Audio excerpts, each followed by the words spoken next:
o ministro do Trabalho, Luiz Marinho, ele afirmou que, em seu entendimento, a desoneração da folha de pagamento não gera empregos para o país. Essa declaração foi dada durante uma entrevista coletiva sobre os dados do CAGED em Brasília. Segundo o ministro, a reforma tributária deveria ser o único caminho para solucionar o problema conjunto da economia e da geração de empregos.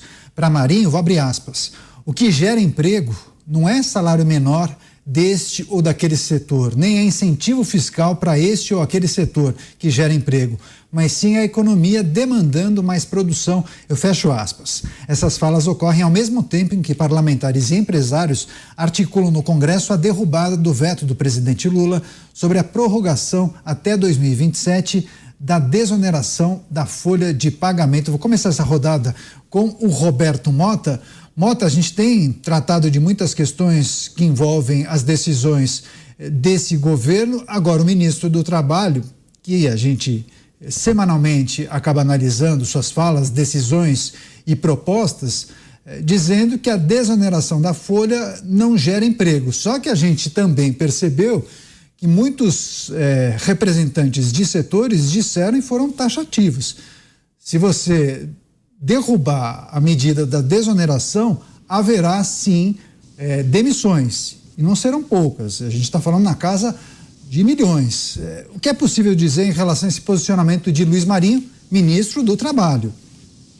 Duas coisas. Primeiro, meus colegas aqui reforçaram o ponto de que a pessoa não pode chegar num cargo importante como de juiz sem ter experiência de vida, né? Um juiz com 20 e poucos anos não tem capacidade de julgar. Eu digo a mesma coisa a respeito de ministro. Eu acho que alguém, para ser ministro, deveria ter, no mínimo, 50 anos de idade e ter passado por várias profissões, inclusive ter sido dono de uma microempresa, um bar, uma farmácia, um carrinho de lanches, para entender como é chegar no fim do mês e não ter dinheiro para pagar os funcionários. E aí o que você faz numa situação como essa? Bom, o entendimento do ministro está errado. Eu acabei de falar, quando eu comentei sobre o Milei, sobre a definição de liberal. Liberal é alguém que entende como funciona a economia. O ministro não é liberal.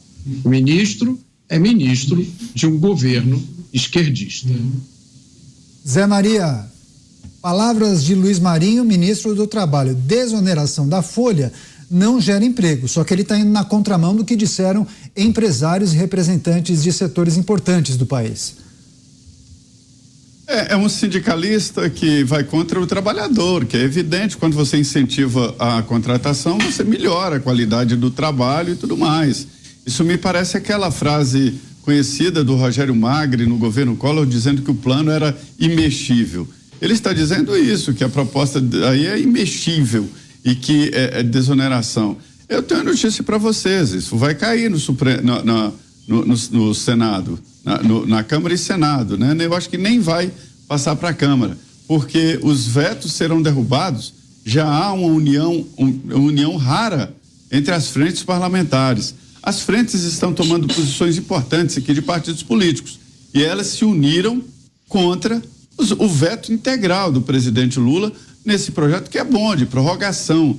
Quando se corta um benefício, você está aumentando o emprego. O governo está atrás de 10 bilhões de reais em arrecadação.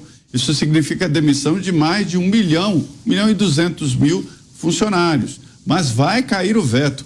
Hoje tem uma novidade disso. Eu soube que o ministro da Fazenda, Fernando Haddad, procurou senadores, chamou o relator, o presidente da frente parlamentar da Livre Iniciativa lá no Ministério, o Joaquim Passarinho, e quer negociar. Mas aí me diz um outro deputado que não tem o que negociar, não há tempo para aprovar um novo projeto. Ou seja, a história é derrubar o veto e é ali no dia 1º de janeiro. As empresas precisam se programar.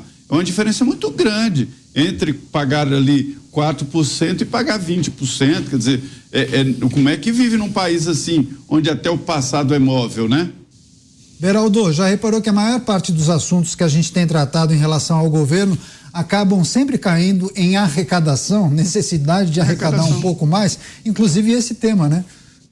Não, só pensam nisso, né? Só pensam nisso. Agora, vindo do ministro do Trabalho, olha a lógica, né? O que ele quer é gerar emprego reduzindo a carga horária, né? Que a proposta dele é que as pessoas trabalhem só 4 dias por semana. Ao mesmo tempo que o presidente da República diz que o PIB caiu porque teve muito feriado esse ano. É uma completa... É um conflito de visões e nenhuma das visões tem aderência com a realidade. Né? O Ministério do Trabalho é uma fábrica de factoides, aquela história de vamos acabar com o Uber e os Correios é que vão prestar esse serviço.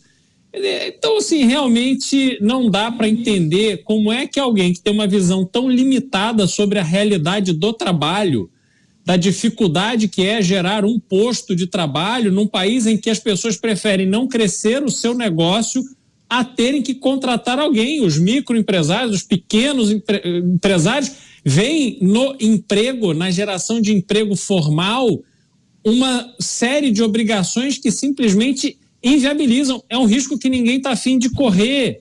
Então, nós estamos tratando de uma questão extremamente séria, de um país que não consegue gerar empregos, dessa forma, enfim, ideológica, rasa, circulada aí de bobagens e tal. É uma perda de tempo, né? Você falou dos Correios, funcionários dos Correios, inclusive, ameaçaram greve às vésperas da Black Friday, né? Imaginem se eles abarcassem também o serviço da Uber. Dantas também quer pedir sua análise em relação às falas de Luiz Marinho. Bom, o PT votou a favor da desoneração. O Lula vetou, ouvindo a AGU. Me parece que não ouviu o Haddad, deixou o Haddad com o abacaxi para ser descascado em praça pública numa coletiva convocada às pressas, sem nenhum tipo de saída. Me interesso muito pouco pelo que o Luiz Marinho diz, por causa justamente desse histórico dele, de frases e declarações que não fazem o menor sentido, parecem extraídas de algum lugar da década de 60. Eu não vou comentar o Luiz Marinho, eu vou comentar a decisão. A decisão é muito curioso porque nós estamos vendo, inclusive conversei hoje mais cedo com o pessoal no Congresso, justamente para entender para onde vai essa questão do veto. E tem alguns parlamentares que até mudaram de ideia. Estão defendendo que tem que realmente a desoneração não é boa, que tem uns números que indicam que esses setores não geraram emprego, embora tenha outros números que indicam que geraram emprego. Então, cada um faz a sua interpretação. É muito difícil você analisar de forma comparativa a aplicação de uma medida. Existem efeitos sazonais, existem alguns desses, por exemplo, nós temos aqui setor de construção civil. Construção civil, se você tiver um PAC, né, em curso, você vai ter uma explosão, né, de emprego na construção civil, que é uma coisa que o governo tenta colocar de pé. Minha Casa Minha Vida ainda não construiu uma nova Minha Casa Minha Vida. Mas quando eles colocarem de pé, vai gerar emprego. Talvez isso compense na cabeça deles esse cálculo aí de perda de emprego agora para gerar ali na frente. Então, assim, são vários elementos. É uma discussão bem complicada. O que não dá é para você simplesmente virar a chave sem nenhum tipo de regime de transição. Ora, bolas, o próprio Luiz Marinho, tá bom, eu vou comentar a frase do Luiz Marinho, está dizendo aí, a solução passa pela reforma tributária. Bom, a reforma tributária saiu do Senado com 300 bi de isenções. Então, assim, falta muita coerência no discurso público, falta muita coerência na atuação dos políticos, né? Realmente fica difícil para o cidadão comum entender o que se passa no Brasil hoje. Agora, Zé Maria, só para encerrar esse assunto, o Dantas bem lembrou desse abacaxi que Fernando Haddad terá de descascar. E ele chegou a dizer que iria apresentar uma alternativa à proposta de desoneração. Isso seria feito após as agendas internacionais. Tem algum tipo de discussão, articulação em Brasília para esse novo texto, um projeto, uma ideia, enfim? Olha, eu ouvi hoje um senador cheio de boa vontade, o Vanderlan Cardoso, Goiás. Ele disse, olha, negociar é sempre bom, política é isso, tem que negociar. E a dificuldade é como negociar. Quer dizer, um sinal positivo de que o ministro da Fazenda está negociando. Mas é que não há mais tempo para aprovar uma lei, só pode ser modificado por lei. Não há como negociar. Se não derrubar o veto, a partir do dia 1º de janeiro, valem as regras antigas de oneração de folhas, né? E as empresas já estão programadas, ninguém muda a programação de uma empresa em 1 mês, em 2 meses. Isso tem que ser um cálculo muito mais pesado anteriormente. Então não dá mais para mudar nada, não dá mais para negociar nada. O veto será derrubado integral e pronto. Sobre a posição do Haddad, o que eu tenho a dizer, se eu entendo ele está sendo garantido, inclusive por liberais no Congresso Nacional, deputados até e senadores de oposição, porque entendem que ele é a figura para se contrapor a opiniões e defesas de Lula, para se ter uma ideia de como o Haddad está politicamente envolvido no Congresso Nacional. Eu vou repetir, deputados liberais apoiam o Haddad porque acham que fortalecendo ele seria um anteparo bom contra Lula, contra o presidente da República, para se ter uma ideia. Nesse episódio aí, já acabou. Você mata para arrematar. Essa vertente de liberalismo aí, Zé Maria, eu desconheço, viu? Apoiar o trotskista contra o stalinista ou vice-versa. Eu acho que tem outra hipótese aí, meus amigos, que é o seguinte: o governo não pode deixar essa coisa correr solta. Já pensou? Se reduz a arrecadação, os empresários começam a contratar mais, os empregados começam a ganhar mais dinheiro, movimenta a economia, a coisa começa a funcionar, as pessoas vão perceber que não precisam do governo. Já imaginou isso? Já imaginou as pessoas começando a ganhar dinheiro, sendo independentes, saindo do Bolsa Família, do Bolsa isso, Bolsa aquilo?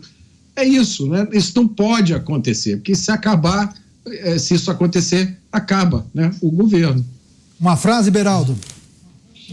A frase é que não há lógica nessa discussão e a gente fica tentando entender um contexto que simplesmente é completamente cercado de ignorância, entendeu? É um propósito, como o Mota falou, é o propósito de manter as pessoas com essa visão de que a população é completamente ignorante, incapaz de tomar conta da sua própria vida e tudo tem que entregar ao governo, que o governo é que sabe fazer as coisas. Tá aí, né?